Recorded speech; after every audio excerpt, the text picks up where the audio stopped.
couple of questions.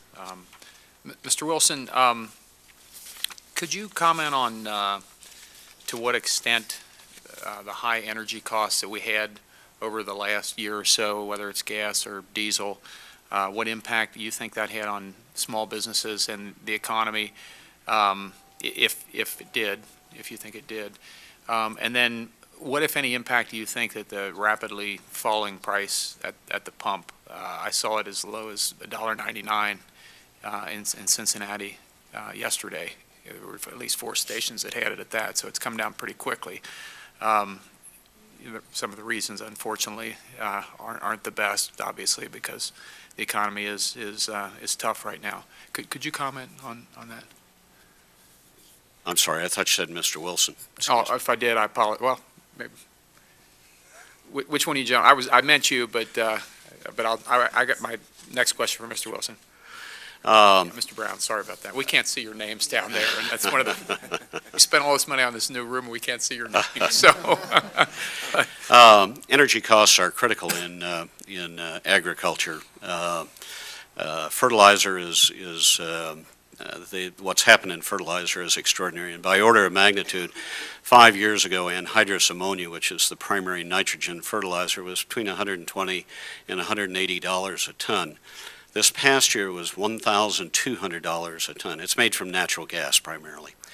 It has now, quote unquote, dropped to $800 a ton. So the impact of high energy costs have driven inflationary ramifications throughout every industry, agriculture notwithstanding. Certainly on the construction side, the reduction of allegedly 1 billion miles a month of driving, and order of magnitude like that has had a very dramatic impact as well. So the drop to, for us personally, our company, the drop to $70 oil, while it will be helpful, pales in comparison to our cost of steel and healthcare.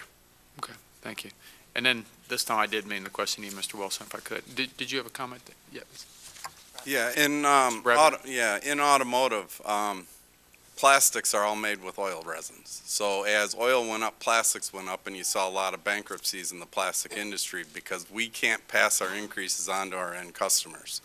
We also get charged, we have daily shipments coming into our plants. There's surcharges on all of those for gas. So as that comes down, that does help us in that it will reduce cost over time. It also goes to the model mix in the automotive. Many people were buying large SUVs and trucks and vans.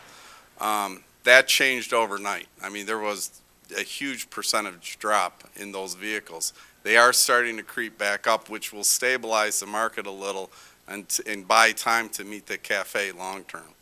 Okay, So, thank thanks. you. And then finally, Mr. Wilson, could you comment, you're familiar with the mark-to-market accounting changes that were made some time ago. Could you comment on the impact that had on this whole financial mess that we've seen recently? And there have been some changes suggested, and I think that are in the process of being implemented. But could you comment on that whole process and how that has affected the banks and how your books look and why you can or can't lend because of that?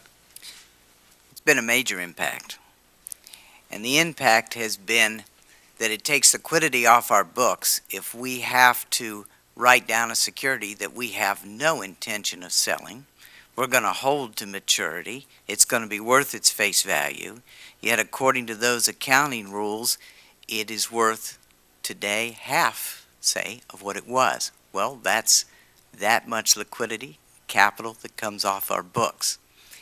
Mark-to-market is an interesting thing. If we'd mark to market both sides of the balance sheet, if we'd mark everything to market, our buildings, et cetera, both sides of the balance sheet, there might be some sense to it. But to just simply pick off things out of the balance sheet and have us mark them to market is a bad idea.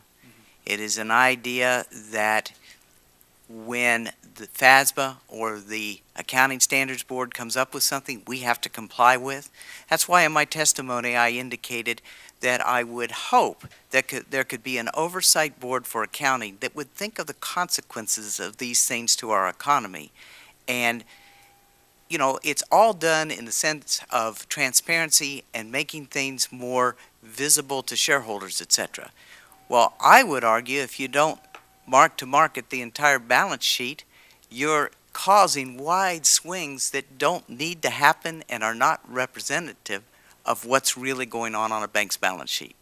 So thank you for asking that, because that's something that is of great concern to us. Thank you. And that was one of the things which contributed to this credit crunch where banks weren't able to loan, which put us in this terrible position. Is that correct? That is correct. Okay. Thank you very much. I yield back, Madam Chair.